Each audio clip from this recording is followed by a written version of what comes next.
Good evening, ladies and gentlemen, and welcome to the second episode of Movies That Matter. I'm your host, Chris Flaherty. First off, thanks so much for all the positive reception to the premiere and the first episode. Really appreciate that. All the likes and the hearts on the Facebooks and the Instagrams, they really matter to me and help me, boost my shattered ego. Tonight, we are talking about Back to the Future, and my guest is Lavender Gooms, but you can just call him Nick. Yeah, Welcome, Nick. You can call me Nick for short, but the name is Lavender Gooms. I really hope someone out there gets that joke.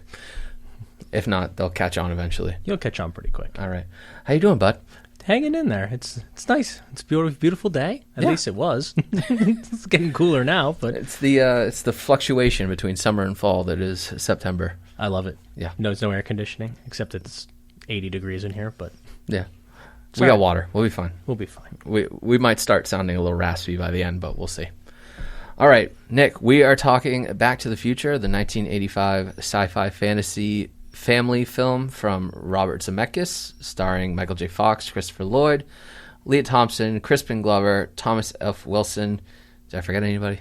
That's kind of your main cast right there. It's like the main of 5 people. Yeah. I mean, there's smaller roles in there, but right. For the uninitiated that have no idea what Back to the Future is about, can you tell us a little bit about what Back to the Future's got going on? Sure. Well, it was in 1985, obviously, because that's actually the year is a huge part of that movie. Right. It's about time travel. Mm-hmm. But basically, Marty is played by Michael J. Fox. Mm-hmm. He is either a junior or a senior in high school. He can drive, because that's part of it. Right. They don't really tell you how old he is, but he's, driving age in high school. And he is friends. It never actually goes into how he became friends with Christopher Lloyd's character of Dr. Emmett L. Brown. But they never actually go into it. We never learn why Marty is friends with this disgraced nuclear physicist. To start, you have no idea. But they're friends, and he is a nuclear physicist, and he builds his first big invention that works is a time machine out of a DeLorean. And he promises to use the time machine not for personal gain, just to see where we're going and how we got there or where we were. Right. And, in that kind of nature. And through a few events, Marty ends up taking the DeLorean and the time machine back to 1955 and accidentally ruins his parents' first encounter, which is always fun to think about. Yep. And then basically the whole premise of the movie is he has to try and get them back together and he also has to get back to the future, hence the name Back to the Future. And he doesn't have any fuel or anything to get back, so they have to figure out a way to basically turn on the time machine and ignite the flux capacitor to make it go Back to the Future. So there's your kind of 2-story thing. Yeah, that's in a lot of good movies. He had the parents. He has to get the parents back together, and Christopher Lloyd's character of Dr. Brown has to try and figure out a way to make it so that the time machine will activate at a precise moment, so that way they can get back to the future. Right. So the movie's working on a ticking clock. It literally is. The whole concept of time in the movie is really well done, especially for something in 85 where there really wasn't that much special effects to do things like that. I always enjoy it. Yeah. It's on TV or something like that. It's like, oh, Back to the Future's on. Let's watch this. It's always a fun watch. Now, full disclosure, the film is older than me and Nick. Yep. Do you remember the first time you saw it? I can be honest, no. I just remember that my dad showed it to me, because I think about all these old good classic movies. Generally, it involves my parents showing them to me, or just ended up being on TV once. I went, oh wow, this movie's actually pretty great. And then of course, because it's on TV, it's generally censored or shortened and scenes are cut, which I get from a financial standpoint, but from a viewership standpoint, I hate you. It's censorship on TV can be hilariously bad Hilariously sometimes. bad. Like snakes on a plane. I've had it with these Monday to Friday snakes on this Monday to Friday plane. Yep. Just one of my favorite censors. Yeah. No, I think the first time I saw it was on TV too, and I think my media production teacher in high school was kind of embarrassing when he like found out I never saw it. He's like, "Chris, watch Back to the Future," and it just happened to be on AMC one weekend. Yeah, something like that. Back when AMC did nothing but play movies. It was before the Breaking Bad and the Mad Men era, and then like. Not necessarily a bad era, but no, not a bad era at all. Like they had plenty of movies on TV, and that's how I saw a lot of classics back then. And they had like the whole trilogy on one weekend, and I just set the DVR and I downed the whole trilogy. And I was like, "Wow, this is pretty great." It's great. Now it's on Freeform. It's like Freeform used to be known ABC Family. Now has the Back to the Future franchise that they play always on in around October, generally for part 2 when they go into the future. Right. You gotta love like everyone's commitment to like, oh, October, the date, like that's Back to the Future Day. Like that's become like a regular thing. October in pop culture. 21st, 2015. 2015. What stuck out to you the first time you watched the movie? Like what really clicked in your head? I would say a big thing was that it's a time travel movie. I always loved time travel movies. Just what would I do if I had my own time machine? Like where would I go? What would I see? And a big part of it was, I'd love to see my parents when they were kids. Right. Granted, part of this is he kind of went back to the past accidentally, but I'd do it on purpose. It'd be kind of fun. Yeah, that was the big thing. Like I think the writer of the film, I think it was Bob Gale. Like he wanted to see like what his parents were like when they were his age, and he always wondered like, would I be friends with my parents? And I think he really tapped into something like that's a universal thing, like a universal wish fulfillment thing. Like I think we all want to go back and see that, what our parents were like when they were younger. Yeah, and they always talk about the good old days, and you have no idea what the good old days are, and you go, actually. If I had a time machine, I would go back and see what the good old days were like. And you have to admire, like, time travel is not, like, they don't waste a lot of time explaining time travel to us. It's just, we're going back. We're going back. Just strap in, hang on for the ride. It's like a quick snap of the fingers, and you're all, oh man, we're in 1955. Yeah. And everyone looks around, and the detail in the film is crazy. Like they did a phenomenal job. Yeah, I mean it's really easy to do things in the past because then you can just look at pictures and go, oh, okay. Yeah, but like even like the little thing, like he goes, like we're in the Twin Pine Mall at the beginning, and then he goes back and he hits the tree, hits one of the pines, and then when he comes back, it's the Lone Pine Mall. Yeah, it's just one of like those little Easter details eggs. like that. Yeah, or like what my favorite thing is like when he meets the mayor when he's working at the diner. Yep, and he's like, Goldie he's gonna Wilson. be mayor. Yeah, Mayor Goldie Wilson. No, it's great. What about the stories and the characters really connected with you? The characters, I would say in high school, granted when I first watched it, I was like, oh yeah, I'm close to this age. I mean, I wasn't, when I first watched it, I wasn't like 5 or 6. I was probably, 13, maybe in my teens, nothing, and I was like, oh, that's kind of fun. It is a fun movie. It is a fun movie. That's what it is. It's just fun. And you can really, I wouldn't say I really connected with Marty that in like a really deep personal way, but it was just that we were around the same age and we had, I wouldn't say similar interests, but we both liked music, little things like that. And it was really, really fun to me to sit there and kind of, I wouldn't say really see the movie through his eyes, but something like that. It's a nice think piece. Like I said, like Marty gets to gain. We'll talk a little bit about a new appreciation of his parents and who they are and stuff. Yes. But I mentioned this a little bit before we started recording. When I was watching it last night, I'm going to censor myself because we are recording at Burlington Cable Access Television. Is Marty a good guy? Is he a good guy? So how's this from a just a simple viewer standpoint of, yes, he is a good guy from a viewer standpoint, but if you actually look at what he does, right, there's a lot of, I wish that we had a beep, like a censor tone on here, because you'd hear it for another couple seconds, but he is not a very good person if you actually look at what he does. Right. But granted, he has, I wouldn't say a right to, but he did have a purpose to kind of do it a little bit. I mean, yeah, I mean, he had good intentions because that's what I meant to say. He messed up his parents' meeting, and he has to fix that, or he's not going to exist anymore. And yes. I guess it's just divine providence that it really works out in his favor.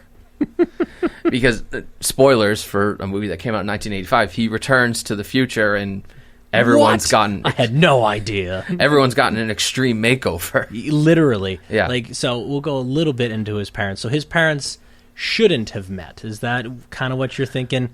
They were not in the same.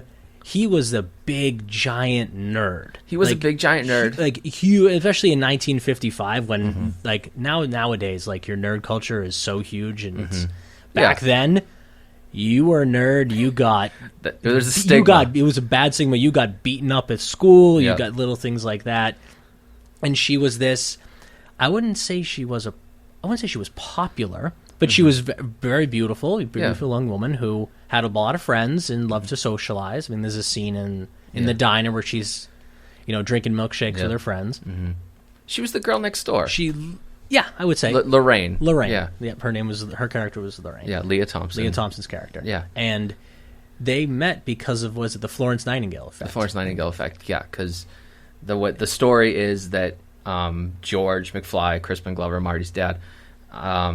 Somehow is it because the father hit him with the car. He was beeping at, he was being a peeping Tom. He was a peeping Tom at someone else in the neighborhood, not Lorraine, I don't think. It might have been. Like, I have to, they do a very clever job of, because you see him peeping through the window, but you don't see the woman from, you see her from the neck down. Yeah. So it could be her. You don't know. They have similar hair, but yeah, someone probably knows. It's like, oh yeah, if you zoom in, you can see her face or whatever it is.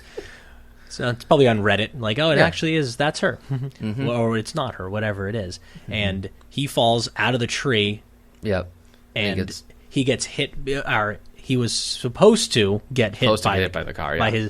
By his future father-in-law by the car. Yep. And Marty, who's Michael J. Fox, or Marty plays Michael J. Fox plays Marty. There we go. He pushes him out of the way. Saves his life. I wouldn't even say saves. Attempts to save his life. Save his life. He wasn't going to die because he kind of knew the premise of, because the background in the beginning of the movie says, yep, Grandpa hit him with the car. Right, it's just he knew the story. He knew the story, and he, I guess, just had a momentary lapse and was trying to be a good person and push him out of the way. Well, I think anyone would do that in that scenario. Watch out. And then he ends up getting hit with the car, and then instead of Mom falling in love with Dad, it was Mom falls in love with the son. And she has no idea, and she literally is in love with him. It's a little awkward. It's really creepy, in a way. But it was always just really funny of, oh my God, if that happened to me, that would be so weird. Like, you're getting secondhand embarrassment. Yeah, so you're just sitting there, and they do a great job with, and a big thing is like awkward moments in movies.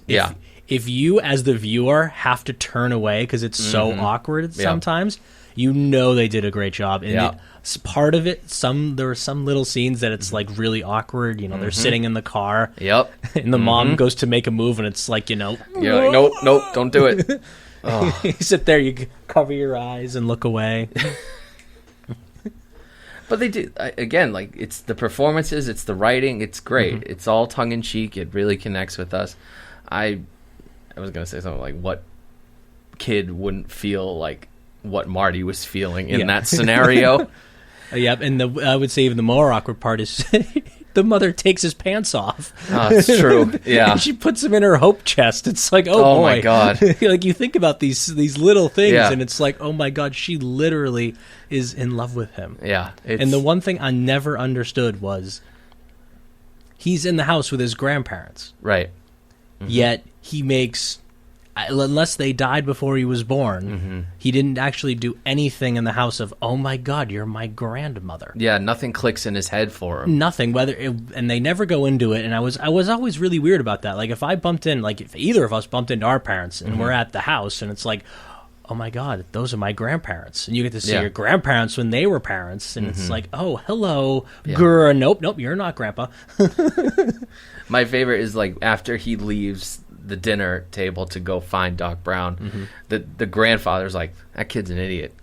I blame his parents. Lorraine, you ever have a kid like that, I'll disown you. Yeah, and she's like, that's there. like the most brilliant line, I think, in the whole movie. It was so great. It was definitely perfectly executed line of. And it's funny because the whole time the father is just staring at the TV, eating his dinner. He does not give a damn about what's going on.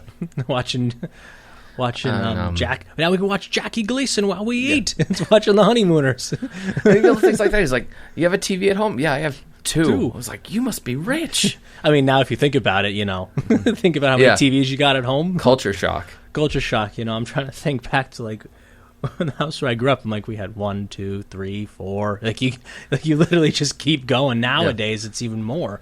Nowadays, every room has a monitor of some kind. Right. It's funny to see how a time travel movie ages, because like back then, like 85 was so custom, and now 1955 is even more far off to us now. It's like you got one TV. It's like, and back then you only, and it was a privilege to have one TV. Yeah. Now it's like, what, you only have one TV? What do you do with your life? And there are some people that don't have any TVs nowadays. TVs, which honestly, all power to you. My favorite joke that has, I mean, I guess it's aged well, but maybe it's sad because it's gotten worse, is when he's like, who's the president? And he goes, Ronald Reagan. He's like, Ronald Reagan? The actor? He's president? And I was like, you should see who becomes president in a few years. You should wait until 2017, 2016. Hold on. He's president? Oh, no. But it's nice to look at a time travel film at the lens like that. And I think there's a lot of, I want to say, like, basic wish fulfillment in the movie, because the nerd stands up to the bully, and he is successful. He's successful. He like, never does it. George McFly has probably never thrown a punch in his life, and somehow he just gets lucky that night and knocks Biff out. Well, Biff's also drunk, so you got to remember. Biff's also drunk, yep. And he wins the girl of his dreams. Like, that's wish fulfillment 101 right there. High school wish fulfillment 101. Yeah, and bringing it back to the whole, is he a bad person? He literally changed and gave everyone a makeover. Right. Like his so there's 3 children. It's his older brother and his older sister. So it's brother, sister, and then Marty. Right. Like the older brother in the beginning of the movie was, what is he? He was like a pizza delivery driver. Yeah, pizza delivery driver or something like that. Yeah. And the daughter never really got into what she was. She was definitely probably a little bit, not quite as old as the older brother, maybe probably a little closer to Marty's age. So Marty might be a junior, she might be a senior or a freshman in college or something like that, and she's trying to date boys and stuff like that, and she's like, oh, well, he called, and it's like, oh. Reminded me of Velma from Scooby-Doo. Very. She had a very similar haircut. And then in the future, the older brother is some big hot, you assume he's a big hotshot lawyer. He's wearing a suit. He has the line of, I always wear a suit to the office. Yeah. And it's more of like one of those like Home Alone things where you put the hands in the face like... What? What is happening? What do you mean? And then the parents come through the door and they're like, Mom, you look thin. You're so thin. And Dad, he literally faints and collapses. He's like, oh my God, everything's fine. The little detail of like when his mom goes to like give him a kiss on the cheek and he nearly like goes into shock. He freaks out. Like, don't touch me. Remember the last time you kissed me? Like, nope, don't do that. And then what else? So Marty like definitely makes everything better for everyone. Yeah. And everyone benefits from it, but I think he also learns like a little bit of appreciation for his parents, because like he's learned like when he's sitting with his dad at the cafeteria that like he writes science fiction stories, and he's like, why have you never like published anything? And like the father's because like, they were good. Yeah, and the father's like, well, I could never deal with like that kind of rejection. Like, what if people told me I'm not good enough? And then like that connects to Marty and his music, because like he's venting to Jennifer in the beginning that like he doesn't want to send his audition tapes in. Yeah, because Jennifer's the girlfriend. Yeah, Jennifer's the girlfriend, played by she changes. So she Claudia Wells. Yeah, I think so. In the first one. Yeah, and then in the second and third, it's Elizabeth Shue. Yeah. Yeah, and I don't know. I think they might have digitally put Elizabeth Shue back in like the old one in some versions. I don't know. Some versions, not the ones I own, but yeah, not the ones I own. But yeah, like everyone benefits from Marty learning this important life lesson, and I think like he learns from his parents, and I think his parents also learn from him, which I think is a nice message that like parents can learn from kids and kids can learn from parents. Yeah, it was a whole family dynamic thing. Yeah. I wouldn't say he hated his parents, but he did not like the way things were going. I mean, right. in the beginning of the movie where they're in the original 1985, his dad is...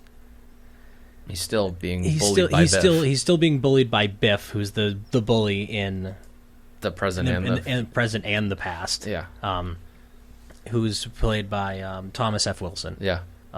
He's got that great voice for it too. Yeah. But a big thing is he gets bullied, and we have no idea. He works in an office with him. Yeah, some sort of office job. Some sort of a simple office job. Never really applied himself. Not very successful. And the mother is an alcoholic because she fell in love with him for the wrong reasons. Yeah. And then has 3 kids with him, and then kind of realizes like, wow, my life is literally just gone downhill.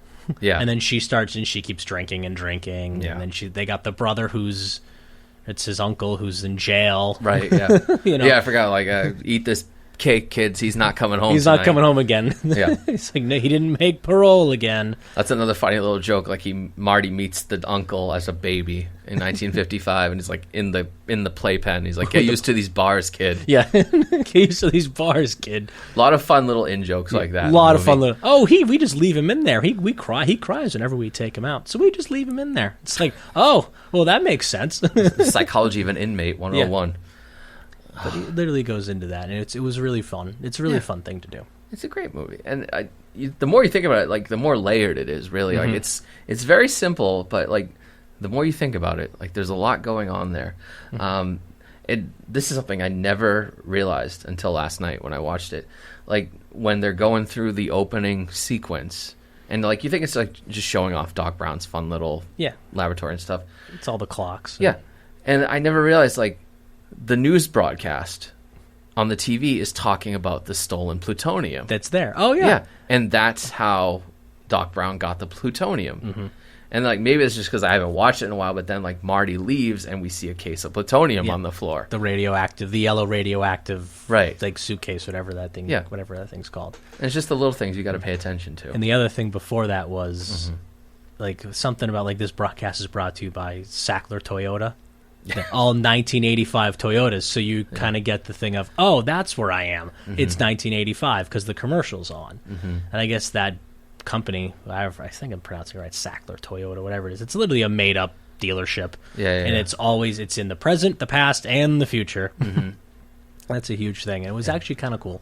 Yeah. It's like, oh, they put that in there. Now you know that it's at the time, it's very present day when the movie came out, but now you know it's 85. Yeah. And then you see the plutonium, and it just kind of pans away, and it's like, oh, it's kind of fun. Yeah. I remember in the diner when he asked for, like, the Pepsi Free. I don't know what a Pepsi Free is. Is it, like, a Pepsi Free of sugar? That's what I'm thinking. Because remember, he does ask for a Pepsi Free, and then he asks, just get me with something without any sugar, and he gives him a black coffee. It's like, in 55, there was no Diet Pepsi or Pepsi Free. Yeah. And then, like, I remember what Tab is. Pepsi Free I'd never heard of. I do want to talk a little about the time travel aspect of it because, like, there are plenty of time travel movies out there. There's plenty. But past, present, like, literally there's so many in the past, so many in the present. But, like, I'll pose the question to you. What do you think distinguishes this one from other time travel movies? Like, thinking about it, like, this is, I think, one of the first big ones, like, unless I'm blanking on another movie. I think so. The only one that I can remember is, like, it's a very old movie. It's called The Time Machine. It's from early 1950s, and it stars, like, I don't even remember their names. They're very old actors. So, exactly. So that's, like, this is one, I would say, one of the first big ones where not only, like, even, like, little indie films could have done a time travel movie. Yeah. But this one was the first, like, major time travel movie. They had a huge cast at the time because Michael J.Fox was really popular in, I forget what show he was in, but he was really popular in what's that? Family Ties? I think so, something like that. Well, we're showing our age. Showing our age, yeah. He was really popular in that. And that was his, like, everyone knew him from that, and then they put him in Back to the Future with Christopher Lloyd, who is not. They put a lot of makeup on him. He wasn't actually that old back in 85. Well, I was wondering because I was thinking, like, okay, in the beginning, like, Crispin Glover wasn't made up that much because like they just slicked his hair back and put the glasses on. The one who I think got the most makeup was Leah Thompson. Yeah. And Thomas Wilson, I guess. But I was sitting there wondering, like, did they put any makeup on Christopher Lloyd? Maybe a little bit because they always makeup, you know. Yeah. But they do a good job. But they probably didn't do as much. He went, all right, make sure the hair looks, because remember, he's supposed to be a mad, crazy scientist, so make sure the hair is, literally pointing straight up like he stuck his finger in an electric socket. Like, they literally made him the stereotypical mad scientist. Distinguished nuclear physicist. Yep. Yeah. And, like, it's just a little thing, like, it's not something you would really think about, but they purposely chose actors that are all in the same age range. Except for Michael J. Fox. Except for not Michael J. Fox. Except for Christopher Lloyd. Christopher Lloyd, yeah. So like Leah Thompson, Michael J. Fox, Crispin Glover are all within the same age range. Thomas F. Wilson might be a little bit older, but not much. Yeah. So like they just have to make them up to look older in the beginning, and then when they go back in the majority of the film, they're all the same age. They don't need any extra makeup and prosthetics. Yeah. But I mean, another big thing that made the movie, like time travel, like made it actually look the most realistic. They literally took one set of 1955 like center of town or 1985 center of town and literally like turned the clocks back and made it this beautiful setting. It's like there's no trash anywhere, you know, everything is brand new, it's clean, there's no graffiti, there's no like basically because in 85 the homeless guy is sleeping on the bench. Red. And in Lousy 55, drunk drivers. Crazy drunk driver. And then in 55, there's none of that at this beautiful place. Right. And Mr. Sandman, bring me a dream, literally is playing as your soundtrack as he's walking around, like, what is happening? Right. Which really kind of dates where they are. Yeah. It's sort of like a love letter to America's past. Yeah, literally. It was like the 50s were a beautiful time where there was nothing wrong, little things like that. Yeah. And I enjoyed it. I mean, they made it look so realistic, even with the cars. Yeah. Like they had the old Ford, I forget even what the model is, the old 40, what is it, the 47? I don't know. Whatever it is, but it's the 46 Ford. The old 46 Ford, and the convertible like top. Oh my god, it was a beautiful car, and he crashes it in the manure truck, which is I wouldn't say it's a motif, but it happens in every. It happens. You see it happen a few times. Yeah. My favorite line. One of my favorite lines is like, "You cost $300 of damage on my car," and I was like, "Just 300? You crashed it into a manure truck." I'm like, "That costs 300?" Like, if I crashed my car into a manure truck right now, granted, there's no manure trucks in Massachusetts sitting on the side of the road that you crash into, but, you back into, like, a tree, that's like $3,000. Yeah. It's like, oops. But when you think about, like, time travel movies, like, I can't really think of any. The biggest two that are coming to my mind right now are the Terminator movies and Avengers Endgame. Yep. And when you think about those Hot movies, Tub Time Machine. Hot Tub Time Machine. Now, I should just play that clip from Avengers Endgame when Don Cheadle just lists all the time travel He literally moves. listed them all. Like they say, "Oh, that's a bunch of BS." It's like, yep. Well, it's not for the sake of this podcast. No.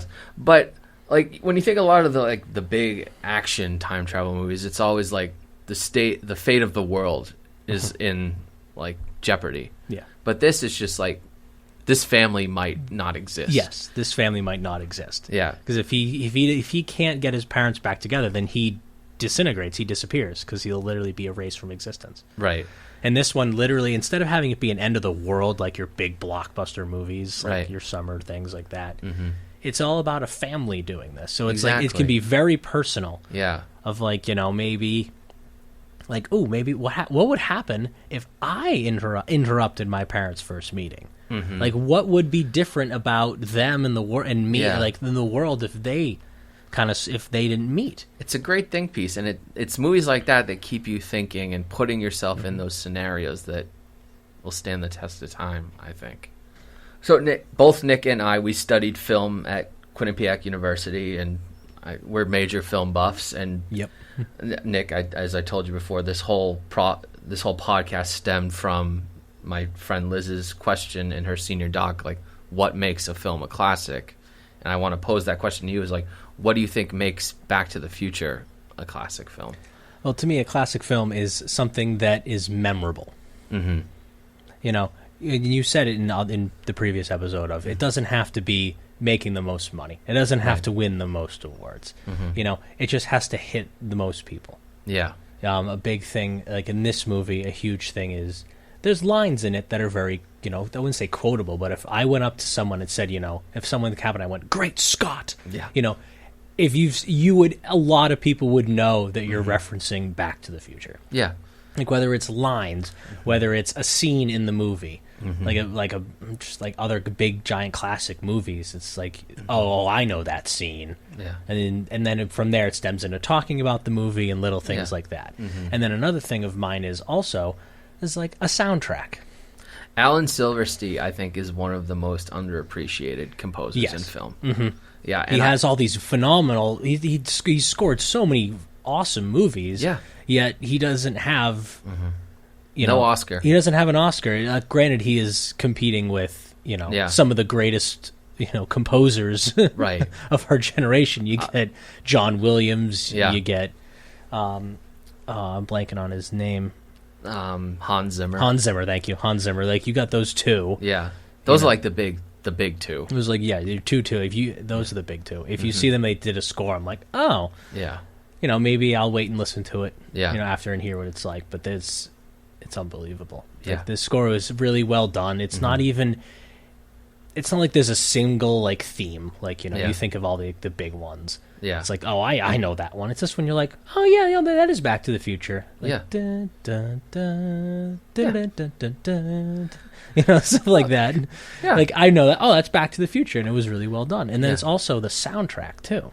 Yeah. Because Huey Lewis in the News. Huey Lewis in the News. All the songs that they didn't do, that they, I wouldn't say purchased the rights for, but used in the movie, are from the time period. Right. Like in Mr. Sandman. Mr. Sandman. In 55, the Davy Crockett was in there. The Davy Crockett song. I forget who even sings that. Yeah.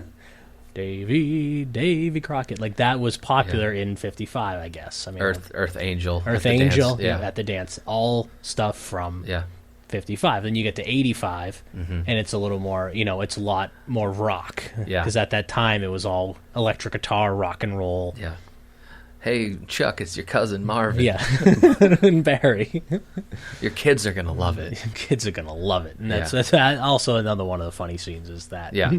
Is at the end. It's just like, oh. But I would say that's a big thing. It's however makes it memorable. Yeah. No, there's definitely a lot part. going into Back to the Future, I think. Like, down from the characters and the story. And I think Alan Silverstein's score really, like, brings it up to 11. Spinal Tap reference. Yep. See, like, right there, reference. It's a classic. It's just these go to 11. When Nick and I used to live together, we practically pretty much talked in movie references, I think. It was easier. It was easy. Life was so easy. But yeah, that score just, like, it adds a whole nother level to the story. Like, it invokes the emotion, and I think the scene where they're planning to send Marty back, like, I think, like, it's on a ticking time clock, because, like, literally he's got minutes, and the car is not starting. I wouldn't even say minutes. I would think he's got seconds. The car is not starting. The plug is not reaching, or, like, the plug unplugs down on the ground, so he, like, slides down. And I'm like, I've seen this film dozens of times, and I'm, like, mentally biting my nails right now. You're sitting there like, oh my god, is he going to make it? I'm like, is he going to make it this time? This time, watch, he won't make it this time. Someone went back in time and changed the ending of Back to the Future. Put a speed bump right there. He went over the speed bump and didn't make it. Someone put a nail in the ground, a flat tire. Right there, right as he's going down. Or he just skids out and crashes into the movie theater. Whoops. Well, you and I, we'll get back to, you and I both studied film. Was there anything in this film that, like, sort of helped push you down that path to study film? Not really. It was just, I wouldn't say this movie was it's not aesthetically pleasing, but there's not that much of an iconic, like, oh, that shot. Right, yeah. There's nothing like the Citizen Kane where they're, like, going through and looking at the red slide. There's nothing like that. It's, I would say that's pretty much what it is. There's nothing that aesthetically pleasing about it, like visual, like from a cinematography standpoint. No, I agree with that. But like transitioning into like the second and third parts, right? It really gets into, and actually this is relevant nowadays too. Is that kind of started the whole like special effects? Yeah. I mean, granted, there was special effects, but this you were taking something like the flying car in part two. Like there's a flying car. Yeah. And it's very, like, nowadays, it's really easy to make something of a flying car and literally have it land and you can touch it. But back then, it wasn't. Yeah. So a big thing that they did was they would pan across. It was a lot of moving. Yeah. It was a lot of movement. Like when the car, like, drives and there's the burst of fire and then it's gone. Then it's gone. Yeah. So there's something else that catches your eye or crosses it. Yeah. So that way your eyes focus and then the thing that you're not supposed to see disappear or when it changes. But a big thing is in part two where they fly the car and it lands. Yeah, there's a street light that goes across your screen. Like a right. Yeah, and they basically cut the film so that's the point is there. So when it lands, so in the air it's special effects, but on the left side of the pole it's the actual car. So as it goes across, it lands and the car kind of comes and that kind of cuts away with it. That's a big thing, especially in part two, because we'll do his little spoiler alert. Yeah, he goes back again to 1955, and now there's two Doc Browns and two Martys. Two Martys. There's two Biffs. There's two Biffs. Like, I think that was something that really like struck me. That was in a very young age. Really fun. I was like, how did they put two of the same guy in one shot? Yeah. Like back then, I had no idea how to do that. And nowadays, it's just like... so easy. So you just cut it right down. Crop one shot. Yeah, crop one shot. But if they're actually... I wouldn't say even talking to each other, but if they're actually touching each other, it's different. So there's one scene where it's the two Doc Browns are setting up the line for the weather experiment, they called it. There's a street pole, that same That's lamp the divider. Divides, and you actually... And they literally pass a wrench across, and as long as that pole is there, it's literally someone else who has the same shirt on and just passes him the wrench.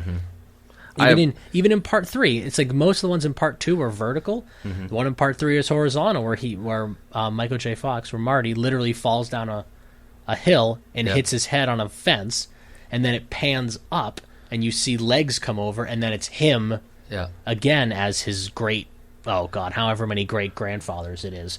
Yeah. I can't remember. Yeah, but I'm sorry to our viewers if we're exposing movie tricks to you. But literally, you think about like TikTok nowadays, like my least favorite app in the world. But don't look at my phone. But you get all those little tricks, and most of those tricks were done in these classic movies of. That was your special effects back then. That was your I wouldn't say your poor man special effects, but like granted in the 70s you had Star Wars and things like that just kind of opened your eyes to special effects. But these were just simple little tricks that made it seem so realistic that you would literally have no idea unless you understood like as something moves across. Yeah. You can actually cut and literally crop your shots on both sides and just kind of layer them and move them up. I know I'm making like hand motions in here that none of you can see, but you literally cut them across and put them, and that's what it does. And it was really well done there that you, unless you knew it happened, you would have no idea. But there's something to be said about these basic effects and camera tricks because I think you get a better appreciation of doing something practical like that. Because I think you know as well as I do that sometimes CGI can look really shoddy without the right tech and the right budget. Yes. So there's a lot of movies nowadays that you go and you go, wow, that is terrible special effects. Like, I haven't watched it yet. You were talking to me about Cruella and some of the dogs are CGI. And you can really tell. Yeah. I mean, if that was in 1985, you would have been like, wow, that's really well done. Yeah. But nowadays, I mean, there's a shot in that movie in the water. There's a water thing where someone kind of falls in the water. And you can tell. I looked at it and went, wow, that's really bad CGI. And it's not like the person fell from... it's not like it's a giant thing. It's like a close-up and they just kind of go in the water. Like, you can't rent out someone's backyard pool and jump in and do it like that. Like, come on. And so we're trying to, like, say, like, practical effects, like, there's still appreciation for it, and I think Hollywood's kind of moved away from them. And then I'm trying to segue into one of my favorite effects in the entire trilogy is the train in part 3. The train, yeah. Yeah. Miniatures. The miniature, which looks like a real train going over the hill. For spoilers, like instead of a car, well, no, there is a car. There is the car. They're using the train to propel the car. To push the car to get it up to 88. And now 88 miles an hour is another thing. Like, who does exactly 88? It's like, you think of people that have OCD, they think, 85 or 90. Like, no, it is 88. Ever on the Mass Pike, am I 88? I'm going back in time. I'm going back in time. There we go. Watch out. If he hits 88, he's going back in time. 2000, here I come. But I love the train. I can't remember, and I wish I did my research. Like, they used a real train and a model train? Yes. Yeah. Yes. That's so the model train obviously is like when the train's moving really fast. Like when it's a slow, in the beginning of that whole scene. Yeah. It's a slow moving train, and they just have the effect there. And then once they get on and they do all their shots, then as it gets moving really quick, sometimes it's just speeding up the camera. Yeah. Like, if they want to make the train look like it's going, 80 miles an hour, and you're only making it move at like 20 miles an hour, well, you just make it 4 times faster. Yeah. And it'll look like it's going there, but you remember to keep the camera still. That's the one thing. Yeah. If you move it, it's like you'll see it if you ever speed up. You ever if you ever film anything and then make it look like it's going really fast. Yeah. If you make it go way too fast, you'll notice. You'll notice it looks really fake. But if you do it just slightly, you'll notice like, oh, that actually looks like it's going a little bit quicker. We've talked about the effects and stuff in part 2 and 3, but I want to talk about part 2 and 3 on a whole because I don't think a lot of people know that this is a full trilogy. Yeah, it's a full trilogy, and we're going to get into that because it's part 1 we could talk about for a while, and then parts 2 and 3 were kind of like part 2 and 3 are I like them. They're good. Yeah, it's not number one. I compare this one like to modern days of the Cars trilogy. Like the first one, great. Second one awful compared to the first one. I wouldn't say Back to the Future Part 2 is on Cars 2 level. No, but it's if you're just comparing them to each other, the first one was amazing. Yeah. Second one was not nearly as good, and the third one was better than the second one, and just a little bit under the first one. Not quite as good, but it's very similar in Back to the Future. It's the first one is your classic. Like it's that movie. There's nothing, of all the negative things people say about it, it's like you're talking about minute little tiny things. Yeah. The second one you can go, well, some of the CGI was a little bit, like the story wasn't that great, and they got rid of the original Jennifer or whoever, whatever the story is about. Yeah. And she came back, and this new girl's coming in there, and it's like, she's not as good. Yeah. And then in the third one, it's like, well, you redeemed yourself because now it's way back in the past, and it's 100 years before. Now it's 1885 in the Old West. Yeah, and that was really well done. Right. One of my favorite westerns is Back to the Future Part 3. It is a western. It counts as a western. Technically, it is a western. If you look at it, they literally on IMDb, I think it is a western. But Part 2, like Part 1 is so simple, and Part 2 they really like. They overcomplicated a lot. I can't even remember how it goes from A to B. Only because I watched it recently when we decided to do this movie was, basically the whole premise of time travel is don't alter anything. Right. Don't step on the butterfly. Like literally the butterfly effect. Like don't do anything. You literally go there and you see what happens and you see where we're going and you can kind of figure out things from there. Or in the past, like where basically he says it like where we've been, where we're going. And in the second one, literally it's kind of obvious once he says like, no, we're not doing that, and you go and you're like, oh, come on, you're gonna do that. Yeah. Like if you think about it, it's like, I want to be rich. Well, if you go into the future and get winning lottery numbers and bring it to the past, the whole premise of the movie is he gets the sports it's Marty.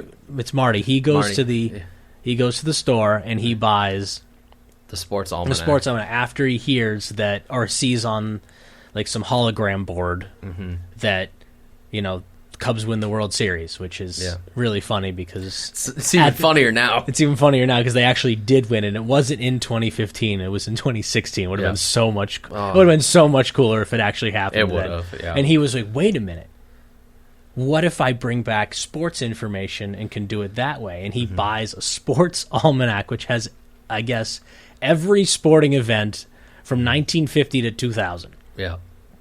You know, and he buys it and he's going to bring it back and make some money on the side. And Doc Brown says, no, I did not build the time machine for financial gain, which is completely right, because you're literally changing everything. You're going from whatever you're doing, and now you're going to be a sports gambler and stuff like that. Yep.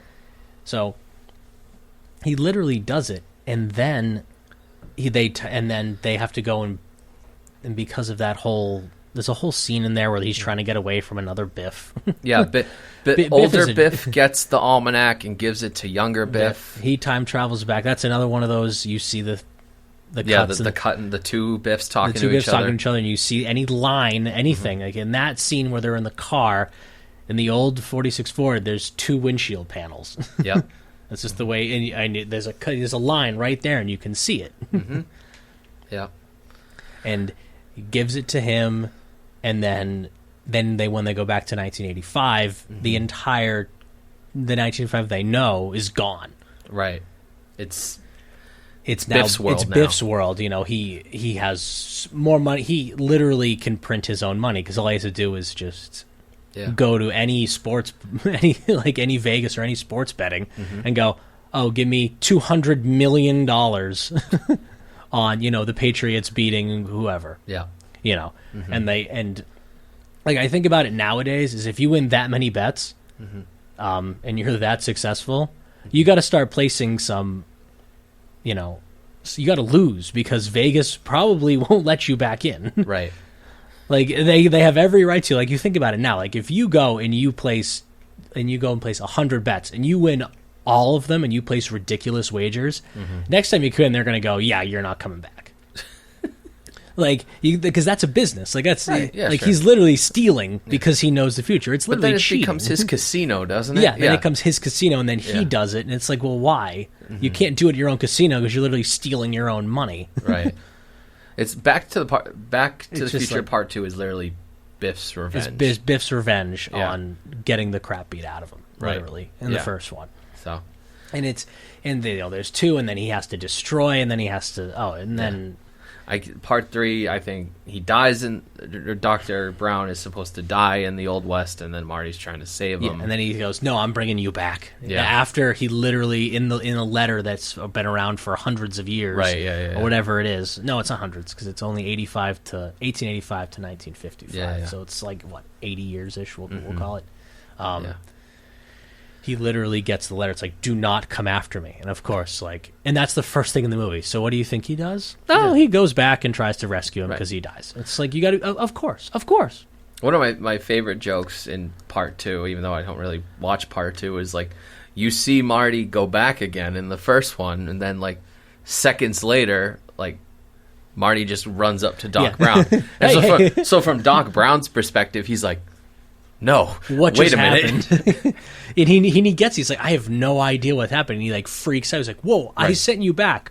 What are you doing here? He's like, wait a minute. Then he has to change.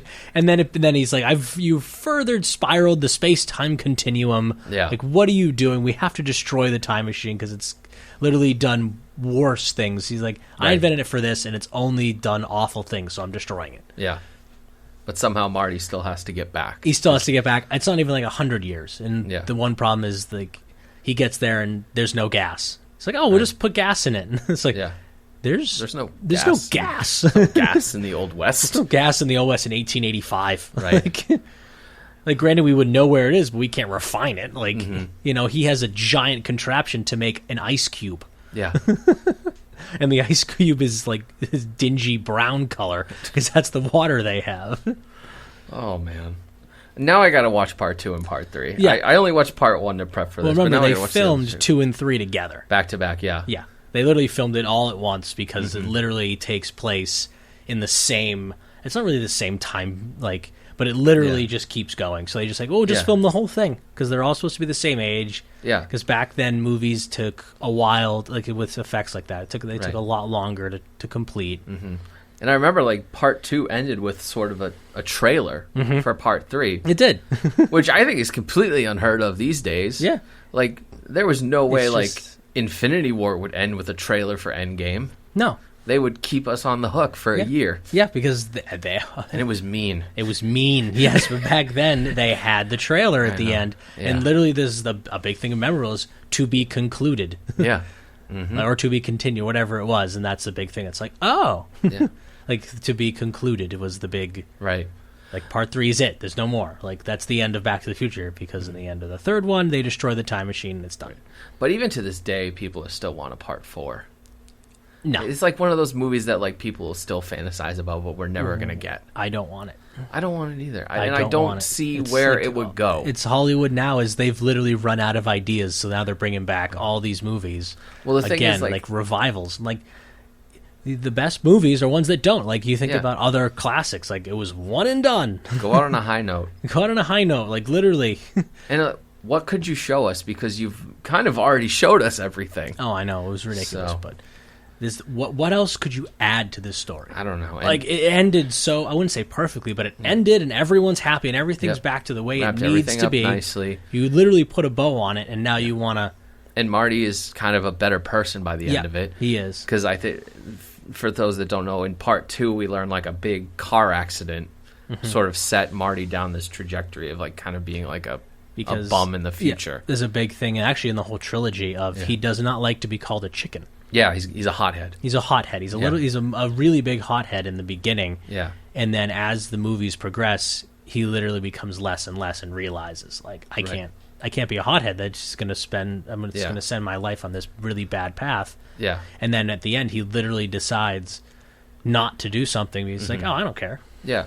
And like, you think I'm crazy enough to race him? Right, yeah. No, and then all of a sudden, literally... What are you, chicken? Yeah, and he's like, okay. And then he literally, instead of racing him, he just puts it in reverse. He's like, no, I'm good. Yeah. And it sort of builds into this whole theme that, like, nobody's, as Doc Brown says, like, nobody's future is written in stone, so make it a good one. Like, you're in control of your own destiny. You can change it and stuff. I mean, not everyone has a time machine, but we are all in control of our own destinies. Yes. It is very. They literally wrapped it up perfectly at the end. So. And it's literally all about, like, the whole theme of the whole thing is like there's time, family, and like making sure that you are the best version of yourself. Right. Even if it takes a while. Yeah. It takes time. It takes time. Like, so. You're gonna change. Yeah. But it's a big thing. I mean, this is definitely an easy classic movie for me. For sure. Yeah. Me too. Any fun facts or trivia you want to share with the audience? Fun facts.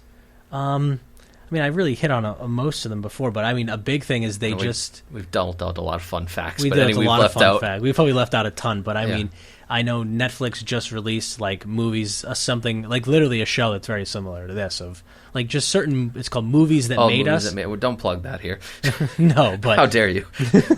But they go into that's where you can get all your visual stuff where they actually show you really what we're talking about with the cuts and the special effects and stuff like that. And it was actually really interesting and fun. And you have to check it out. You have to check it out. It's a lot of fun. But definitely listen to the podcast here first. Yeah, please do. I gotta say that the one fun fact I have that I really love is Huey Lewis's cameo in the beginning. As the guy who's like holding the auditions for the bands. Yep. And like I'm embarrassed to say I don't think it registered until last night when I watched this film. It's one of those just like I was like, wait a minute, because Huey Lewis, like, you know his voice, you don't really know his face. Yeah. And then you just like did a double take. I'm like, wait a second. Yeah, you pause and look, and you look. It's like, oh my god, that's Huey Lewis. Yeah. Because he has the I wouldn't say the theme song, but right. Well, I mean, kind of. Kind of. I mean, like, Alan Silvesty's got the score and the theme, but I think... He has the song. Yeah, he has the soundtrack. Yeah, he is The Power of Love and Back in Time. Back in Time. Yeah. So I think we've almost approached the hour here. Nick, just to wrap it up, just to put it all on a nice bow, why do you think Back to the Future matters, or why does Back to the Future matter to you? Well, it matters because it literally was, I wouldn't say the first of its kind, but it was the first time travel movie that did really well. It didn't necessarily win a bunch of awards. It made money. I wouldn't say it made a ton of money, but it made a decent amount of money. But it was just the characters. It was so quotable. It was, Back to the Future. It was one of those, the talking points of, well, if you had a time machine, where would you go? Right. and everyone has their own opinions on where they go, who they see, what they do with it. Yeah. And you can always just say, no, well, you can't do that. And everyone has their own opinions. Like, oh, I'd go and get lottery numbers for, tomorrow's lottery. It's like, well, if you've seen Back to the Future and the whole trilogy, that... Don't do that. No, that's bad. Yeah. And then, be more of, who would you want to see? Yeah. It's all about time travel. It's like, right now, if I had a time machine right now, God, there's hundreds of places I'd see. Oh, yeah. Just want to go see things. Like the 7 wonders of the ancient world, I would want to go see and take a nice picture and just have them. And say, oh, yeah, remember those? I was there. I would definitely like to see my parents as kids. That was one. Oh, yeah. God, yeah. Everyone would want to see that. Yeah. It's like, wow, hello. Hello, Mom. Mommy-o. Because he does that in the movies. Like, in the first one, he's like, you're not going to pick a fight, Daddy-o. And he, like, stumbles, and he's like one of those, uh-oh. Maybe I shouldn't have said that. I know my father. I would not stop him from picking a fight in high school. He would not listen to me. He would not listen to you? No. I'm told the troublemaker gene skips a generation, so... Congratulations. Old grandson Flaherty's going to give me some gray hairs. Uh-oh. Oh, boy. Never good. Going to drop him off at Uncle Nick's. Never good. At that point, my name would be Lavender Gooms. Lavender Gooms. Well, Lavender, this was great. This was awesome. I'd say I hope you come back, but I know you'll come back. Oh, yeah. We already have lists of movies that I know you're like, you know what? Why don't we do this one? This would be a fun one. Yeah. All right, let's do it. This was a fun one, and I definitely think like we've gained a better appreciation of Back to the Future because I think it does get lost in the shuffle of all the Star Wars and the Indiana Joneses. And it's in that time period of those, like, I wouldn't say sci-fi movies, but it gets a little bit lost in the whole Star Wars thing. And then Indiana Jones was right there with it. It's the 80s. Then you get all the Brat Packs in there. Yeah. Like I wouldn't say it gets lost, but there's a lot of good stuff in that time period. And this one was a great one. Yeah. No. Thrown right in the middle of it. I'm glad we did this one. Yep. Folks, thanks for listening to the second episode of Movies That Matter. You can find us on Instagram right now at Movies That Matter Pod. We'll probably get a Twitter and an email up soon. Until next time, watch what you like. Don't listen to the critics. Don't listen to the box office. Make your own opinions. Entertainment is subjective, and that is not a bad thing. I've been your host, Chris Flaherty. Nick, thank you again for joining me, and good night.